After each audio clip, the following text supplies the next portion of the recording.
ভারতের সাথে আইসিসির মিটিং, অনেকে আইসিসির মিটিং না বলে এটাকে ইন্ডিয়ান ক্রিকেট কাউন্সিল বলছে। ভারতের সাথে ভারতের মিটিং, ব্যাপার স্যাপারটাই আলাদা। দেখেন, এখানে কয়টা জিনিস হতে পারে? দুইটা জিনিস, আগেও বলছি এখনো বলছি, দুইটা জিনিস হতে পারে। এক হচ্ছে বাংলাদেশকে শ্রীলঙ্কায় খেলতে দেওয়া হতে পারে, আর একটা হচ্ছে খেলতে দিবে না বাংলাদেশকে টি-20 বিশ্বকাপ।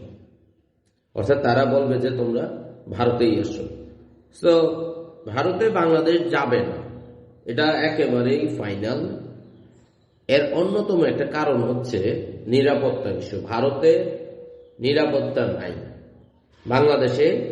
বাংলাদেশিদের জন্য নিরাপত্তা নাই। এর কারণ কি দেখেন, ভারতে বাংলাদেশিদের জন্য নিরাপত্তা নাই যে বিষয়টা এরকম না, আছে ওই যে তাদের সাঙ্গপাঙ্গ কারা? আওয়ামী লীগ, যারা বাংলাদেশে গত 17 বছর গুম খুম থেকে শুরু করে ভোটাধিকার, 3টা নির্বাচন, জালিয়াতি নির্বাচন করেছে, তারা কিন্তু ভারতে আছে। তাদের কিন্তু কিছু হচ্ছে না।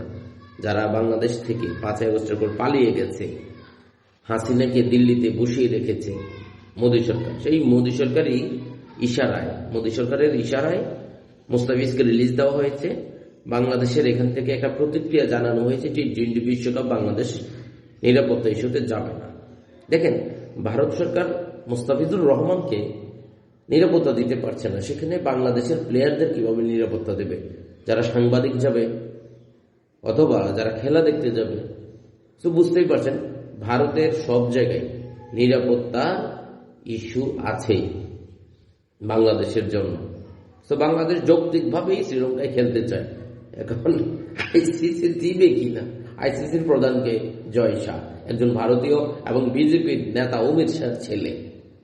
তো বুঝতে পারছেন, আরেকটা বিষয় ক্লিয়ার হয়ে গেছে যে ভারতের যে ক্রিকেট বোর্ড বিসিসিআই, তাদের অনেক কর্মকর্তারাই জানতেন না বিষয়টা মোস্তাফিজকে রিলিজ দেওয়া হবে। তো বুঝতে পারছেন টপ লেভেলে ঘটনাটা ঘটেছে। সেই টপ লেভেলেরই একজন হচ্ছে জয় শাহ। সে একটা দেখানোর জন্য একটা মিটিং করছে এবং সেখানে সিদ্ধান্ত হবে বাংলাদেশকে টি-20 বিশ্বকাপ খেলতে দেওয়া হবে ভারতে, অথবা খেলতে দেওয়া হবে না।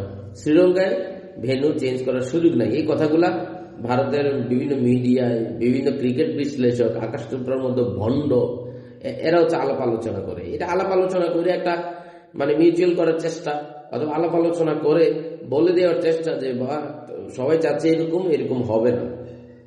আদৌ কি আইসিসি এভাবে সিদ্ধান্ত নিতে পারে? আইসিসি এখন কিভাবে সিদ্ধান্ত নেবে এটা দেখবেন। আমি তো বলেই দিলাম, যদি আমার সাথে মিলে যায় তাহলে বুঝবেন যে ঘটনা প্রেক্ষাপট ভারত প্রেশার ক্রিয়েট করছে এখানে। এই কারণে হচ্ছে একটু দেরি হচ্ছে। তো জানাবেন আপনাদের মতামত কমেন্টে।